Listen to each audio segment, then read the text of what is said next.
आज हम स्टार्ट कर रहे हैं क्या, यूकारियोटिक सेल्स।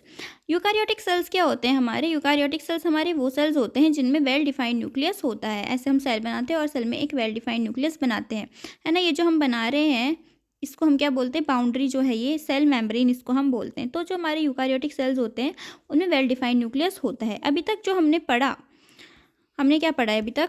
प्रोकारियोटिक सेल्स जो हमने पढ़े उनमें जो था वेल डिफाइंड न्यूक्लियस नहीं होता था, उसका न्यूक्लियर मटेरियल हम ऐसे बना रहे थे, है ना। और उसमें क्या था फिर इस तरह से एक क्या बोलते हैं, न्यूक्लियर जेनेटिक मटेरियल उसका पड़ा हुआ था, ठीक है। तो ये तो क्या हमारा प्रोकारियोटिक सेल्स था। लेकिन अभी जो हम यूकारियोटिक सेल्स पढ़ने वाले उसमें वेल डिफाइंड न्यूक्लियस है। न्यूक्लियस के चारों तरफ क्या है? एक बाउंड्री है, न्यूक्लियर मेम्ब्रेन जिसको हम बोलते हैं, ठीक है। तो ये क्या है हमारा यूकारियोटिक सेल।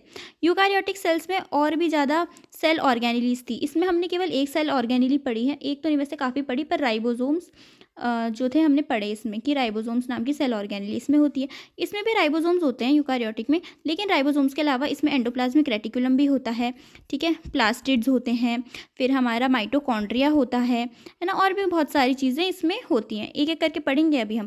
पहले बेसिक फीचर्स हम देख लेते हैं इसके, ठीक है, यूकारियोटिक सेल्स के।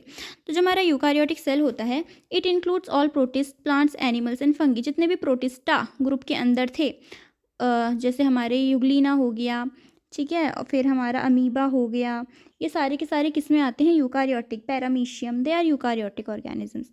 प्लांट्स हमारे यूकारियोटिक, एनिमल्स में यूकारियोटिक सेल्स होती है और फंगी में भी यूकारियोटिक सेल्स होती हैं। यानी कि इनकी जो सेल्स होती हैं इनमें क्या होता है? वेल डिफाइंड न्यूक्लियस होती है और मेम्ब्रेन बाउंड सेल ऑर्गेनेलीज होती हैं, ठीक है, जिससे वो क्या था हमारा? एंडोप्लाज्मिक रेटिकुलम वगैरह।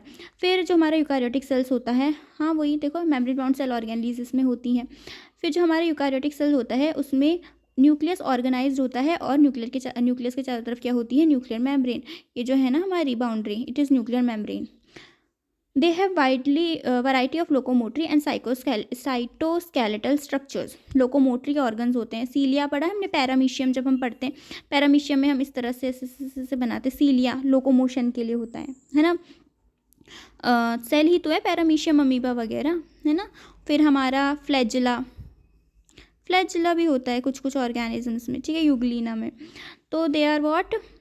Locomotory organs, flagella, cilia types. और जो हमारे साइटोस्केलेटल स्ट्रक्चर्स होते हैं वो कुछ नहीं होते, फिलामेंट्स होते हैं, ठीक है, प्रोटीन से बने हुए कुछ फिलामेंट्स होते हैं। अभी पढ़ेंगे हम, जब आगे सेल ऑर्गेनेलीज पढ़ेंगे उसमें साइटोस्केलेटल स्ट्रक्चर्स आएगा।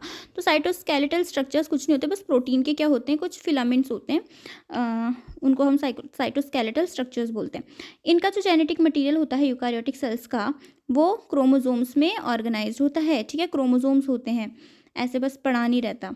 All eukaryotic cells are not identical. जो यूकारियोटिक सेल्स होते हैं ना वो एक जैसे नहीं होते हैं। प्लांट और एनिमल जो सेल्स हैं उनमें काफ़ी फ़र्क होता है। प्लांट सेल में सेल वॉल होती है, प्लास्टिड्स होते हैं, है ना। फिर सेंट्रल वैक्यूल होती है एक बड़ी सी, लेकिन जो प्लांट सेल्स होते हैं उसमें सेंट्रियोल्स होती हैं। जो हमारा प्लांट सेल था उसमें क्या होती है? उसमें बाहर से एक सेल वॉल होती है, सेल वॉल के अंदर फिर प्लाज्मा मेम्ब्रेन होता है और एक बड़ी सी क्या होती है? सेंट्रल वैक्यूल, बड़ी सी वैक्यूल होगी और यहाँ साइड में कहीं पर हमारा न्यूक्लियस होगा, ठीक है। लेकिन जो हमारा एनिमल सेल होता है उसमें सबसे बाहर प्लाज्मा मेम्ब्रेन की लेयर होती है और जो वैक्यूल्स होती हैं वो छोटी छोटी इस तरह से गोले होते हैं पड़े हुए, और यहाँ पे बीच में होता है न्यूक्लियस और उसके चारों तरफ क्या होता है? इस तरह से एंडोप्लाज्मिक रेटिकुलम। एंडोप्लाज्मिक रेटिकुलम के पास में ही कहीं पर पड़ी रहती है हमारी गोल्जी अपैरेटस, इस तरह से पड़ी रहती है, ठीक है। तो ये क्या है हमारा difference between plant and animal cell, basic सा जो डिफरेंस है, ठीक है। अभी फिर देखते हैं, अच्छा ये हो गया। अच्छा अब है हमारा सेल वॉल। सेल वॉल क्या होती है हमारी? सेल वॉल पहले तो केवल और केवल हमें प्लांट सेल्स में देखने के लिए मिलती है, ठीक है, एनिमल सेल्स में नहीं होती है सेल वॉल, ठीक है, प्लांट सेल्स में होती है, प्लांट्स में ही केवल होती है। ये होती है non living and rigid structure. जो सेल वॉल होती है वो नॉन लिविंग फाइबर्स की बनती है, नॉन लिविंग फिलामेंट्स से बनती है, ठीक है। और कैसी होती है? बहुत ही ज़्यादा रिजिड होती है, सख्त होती है, टाइट होती है। कोई भी चीज़ अगर डेड हो ना, मर जाता है ना कोई चीज़, तो बहुत हार्ड हो जाती है। देखा है कभी मरा हुआ जानवर, छिपकली वगैरह या कोई भी चिड़िया वगैरह, उसको टच करके देखो कितना हार्ड हो जाते हैं वो, ठीक है, मरने के बाद। रेड जो चीज़ें होती है वो वैसे भी रिजिड होती हैं। तो सेल वॉल होता है ना हमारा, वो नॉन लिविंग होता है और रिजिड भी होता है। जो सेल वॉल होता है वो आउटर कवरिंग बनाती है किस चीज़ की? प्लाज्मा मेम्ब्रेन की। अभी हमने बोला प्लाज्मा मेम्ब्रेन है ये सेल, प्लांट सेल का, और उसके बाहर क्या होती है फिर? सेल वॉल होती है। तो सेल वॉल किसको कवर कर रही है? प्लाज्मा मेम्ब्रेन की कवरिंग है सेल वॉल, ठीक है। किस किस में होता है ये? फंगी में होता है, प्लांट्स में होता है, ठीक है। फंगी और प्लांट्स में होती है हमारी सेल वॉल। फंक्शंस क्या है सेल वॉल के? To give the shape to the cell. Cell wall की शेप जैसी भी होगी, जैसी भी सेल वॉल की शेप होगी वैसी ही सेल की शेप हो जाती है। जो सेल वॉल होता है वो सेल को प्रोटेक्ट करता है from mechanical damage and infection. Dead होती है ना ये, और बहुत रिजिड भी होती है, तो बाहर मार लो कि जितना मारना है, सेल को डैमेज नहीं होगा, ठीक है। तो कैसे होती है? सेल को प्रोटेक्ट करती हैं, ठीक है, मैकेनिकल डैमेज से और इन्फेक्शन से भी। कोई भी चीज़ है वो इससे अंदर नहीं जा पाती है, सेल वॉल के अंदर नहीं जा पाती है, सेल वॉल को डैमेज नहीं कर पाती है। अगर कोई पंच में मार दे तो पहले सेल वॉल को लगेगी, ठीक है। और सेल वॉल क्या होती है? बहुत ही रिजिड होती है, टाइट होती है, वो इजीली टूटती फूटती नहीं है, तो अंदर का जो सामान है वो प्रोटेक्टेड रहता है। सेल वॉल जो होता है ना, it help cell to cell interaction. देखो होता क्या है ना हमारा, एक सेकेंड, ये हमारा एक सेल है, ये हमारा एक सेल है, ठीक है, सेल वॉल है, और ये हम बना रहे हैं प्लाज्मा मेम्ब्रेन, इस तरह से प्लाज्मा मेम्ब्रेन, ठीक है। और यहाँ पे हमारा दूसरा सेल। अब बोला आपने ये आधा सेल वॉल क्यों बना दी, और ये इसके अंदर की सेल इसलिए बनाई है आधी सेल वॉल, क्योंकि ये सेल वॉल ना ऐसे किसी किसी से कहीं भी ना ऐसे जुड़ती है, इसकी प्लाज्मा मेम्ब्रेन ऐसे जुड़ती है, ऐसे बीच में एक गली सी बन गई है, देख रहे हो गली बीच में, ये गली बन गई बीच में। तो इधर का जो साइटोप्लाज्म का मटेरियल है ना, वो इसके साइटोप्लाज्म मटेरियल में ऐसे ऐसे इधर की उधर चीज़ें हो सकती हैं, ठीक है। तो ये पॉसिबल कौन करवाता है? सेल वॉल, क्योंकि सेल वॉल जोड़ रहा है एक सेल से दूसरे सेल को, ठीक है। कहाँ गया? तो help cell to cell interaction. सबसे बाहर सेल वॉल है, सबसे बाहर सेल वॉल है, तो अगर वो जुड़े भी नहीं है ना तो भी आपस में इंटरेक्शन कौन करवा देता है? सेल वॉल करा देती है, ठीक है। ये दूसरी सेल से बात करनी है तो सेल वॉल करेगी दूसरी वाली सेल की सेल वॉल से। It provides barrier to undesirable, pencil कहाँ चली जाती है बार बार। It provides barrier to undesirable macromolecules, यानी कि अगर सेल के अंदर किसी को भी घुसना है तो हमने बोला सेल वॉल बहुत ही ज़्यादा परमिएबल होती है, किसी भी चीज़ को एंट्री दे देती है, लेकिन कुछ बहुत बड़े बड़े मॉलिक्यूल्स होते हैं, ठीक है, बड़े बड़े मॉलिक्यूल्स होते हैं, वो डायरेक्टली सेल वॉल के अंदर नहीं जा पाते। सेल वॉल उनको ब्लॉक कर देती कि नहीं आप बहुत बड़े हो, अगर आप हमारे सेल के अंदर आए तो पूरे सेल के अंदर तो आप भर जाओगे, है ना, सेल के अंदर बाकी सारी चीज़ें कहाँ जाएंगी, तो आप अंदर नहीं जा सकते, आप बाहर ही रुकिए। तो बाहर बड़े बड़े जो मैक्रो मॉलिक्यूल्स होते हैं, मैक्रो मॉलिक्यूल्स, उनको बाहर ही रोक देती है, अंदर जाने नहीं देती है सेल वॉल, ठीक है। तो कहाँ गया? It provides barrier to undesirable macro molecules. फिर अब है हमारी सेल वॉल किसकी? एल्गी की सेल वॉल। एल्गी फंगी और प्लांट्स में क्या होती है? हमारी सेल वॉल होती है। तो हमारी जो एल्गी है उसकी सेल वॉल कैसी होती है? Made of cellulose. किसकी बनती है? Cellulose, galactans, mannans and minerals like calcium carbonate, इन चीज़ की सेल वॉल बनी होती है एल्गी में, ठीक है। किस किस की बनती है? सेलुलोज की, गैलेक्टेंस की, मैनन्स की, मिनरल्स की, ठीक है। मिनरल्स कौन से? कैल्शियम कार्बोनेट जैसे मिनरल्स की सेल वॉल बनती है एल्गी में, ठीक है। फिर हमारे जो प्लांट्स हैं, प्लांट्स में जो सेलुलोज है ना उससे बनता है, ये क्या लिखा मैंने? हेमी सेल्यूलोज है ये, ठीक है, hemi cellulose, this is hemi cellulose.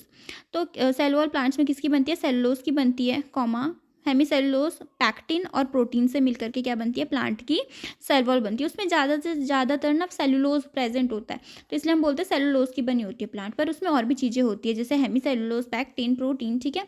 तो जो सेल वॉल होती है ना प्लांट की, वो ग्रोथ कर सकती है। तो होता क्या है, जब सेल जैसे जैसे पुराना होता है सेल, जैसे जैसे बूढ़ा होता है, सेल वॉल बूढ़ी होती जाती है, तो क्या होता है, जो सेल वॉल थी ना उसकी, पेंसिल कहाँ चली गई, जो सेल वॉल थी ना, ये सेल वॉल है, इसको बोलते हैं हम प्राइमरी सेल वॉल, जो स्टार्टिंग में बनी थी, ठीक है। और इसके अंदर क्या था? हमारा प्लाज्मा मेम्ब्रेन था। अब ये जो सेल वॉल थी ना हमारी, ये धीरे धीरे क्या होने लगती, इसके अंदर ना एक और सेल वॉल बनने लगती है, नई सेल वॉल बनने लगते हैं अंदर, जैसे जैसे ही सेल वॉल पुरानी होती है अंदर की तरफ नई नई सेल वॉल बनने लगती है, और ये जो बाहर वाली सेल वॉल थी ये क्या होने लगती है? गायब होने लगती है। ये बाहर वाली सेल वॉल गायब होने लग जाती है, मिट नहीं रही, ठीक है। इस तरह से बाहर वाली सेल वॉल गायब हो जाती है। अब ये जो नई सेल वॉल बनी ना, इसको हम क्या बोलते हैं? इसको हम बोलते हैं सेकेंडरी सेल वॉल, ठीक है। ये जो नई सेल वॉल बनी इसको बोलते हैं सेकेंडरी सेल वॉल। तो होता क्या है, जैसे जैसे सेल पुराना होता है तो जो पुरानी वाली सेल वॉल है वो उससे नई वाली सेल वॉल निकलने लगती है और धीरे धीरे पुरानी वाली सेल वॉल क्या हो जाती है, गायब हो जाती है, डिमिनिश हो जाती है। ठीक है। अरे ये क्या हो रहा है? ओके, तो देखते हैं क्या था ये। The primary cell wall is capable of growth. जो प्राइमरी सेल वॉल होती है, जो सबसे पहले जो सेल वॉल बनती है, वो ग्रोथ कर सकती है। ठीक है, तो वो ग्रो करती है और उससे क्या होता है, धीरे धीरे वो गायब होने लगती है, जैसे जैसे बड़ी होती है गायब हो जाती है और उसकी जगह पे कौन आ जाता है, सेकेंडरी वॉल आ जाती है, सेकेंडरी सेल वॉल आ जाती है। ठीक है, और जो कि किस तरफ होती है, inner side of the cell towards plasma membrane. जब हमने ये बनाया तो हमने अंदर की तरफ बनाया है ना, सेकेंडरी सेल वॉल हमने अंदर की तरफ को बनाई। इसका क्या मतलब है, ये जो नई सेल वॉल बन रही है, सेकेंडरी सेल वॉल बन रही है, वो प्लाज्मा मेम्ब्रेन की तरफ बनती है। ठीक है। अच्छा, एक चीज़, ये जो प्लाज्मा मेम्ब्रेन है ना, वो भी तो उसी शेप का होगा जिस शेप की सेल वॉल होगी। गोल क्यों बना दी मैंने, ऐसे बनेगी ये प्लाज्मा मेम्ब्रेन भी। ठीक है, जिस शेप की सेल वॉल उसी शेप की तो प्लाज्मा मेम्ब्रेन भी होगी। अच्छा अच्छा, ये हो गया। फिर है हमारा मिडल लैमेला। मिडल लैमेला क्या होता है, अभी अभी हमने पढ़ा कि जो हमारा सेल वॉल है, ये हमारी सेल, अरे पेंसिल कहाँ चली जाती है इसमें बार। जो हमारा सेल वॉल है, एक सेल वॉल दूसरे सेल की सेल वॉल के साथ क्या होती है, इस तरह से जुड़ी रहती है, बीच में बन जाता है एक टनल। ठीक है, नहीं ये नहीं होता। अभी अभी हमने क्या पढ़ा, कुछ नहीं पढ़ा हमने। देखो, जो हमारा जो सेल होता है ना, एक सेल है हमारा, दो सेल है हमारा, तीन सेल। अब ये सेल आपस में चिपके हुए हैं, है ना। जैसे घर बनाते हैं, ईंटें ईंटें लगाते हैं ना हम, ईंटों ईंटों के बीच में सीमेंट लगाते हैं, तो सीमेंट से ईंटें जुड़ जाती है। तो इनके सेल के बीच में भी कुछ है जिससे ये सारे सेल आपस में चिपके रहते हैं। इन सेल के बीच में कुछ है, ये जो बीच में कुछ है ना, जिससे ये सेल आपस में चिपके रहते हैं, इसी को हम क्या बोलते हैं, मिडल लैमेला बोलते हैं। ठीक है, ग्रीन कलर का क्या है, मिडल लैमेला है, जिससे क्या है, ये ईंट के जैसे सेल चिपके हुए हैं। ये सीमेंट का काम करती है, ये चिपका के रखती है सेल्स को। ठीक है, layer mainly of calcium pectate which glues different neighbouring cells together. किस चीज़ का बनता है ये मिडल लैमेला, ये बनता है कैल्शियम पैक्टेट का। ठीक है, किससे बनता है, कैल्शियम पैक्टेट से बनता है, जो क्या करता है, ग्लूज, चिपका देता है नेबरिंग सेल्स को, आसपास के सेल्स को आपस में चिपका के रखता है। Cell wall and middle lamellae may be transversed by plasmodesmata which connects the cytoplasm of neighboring cells।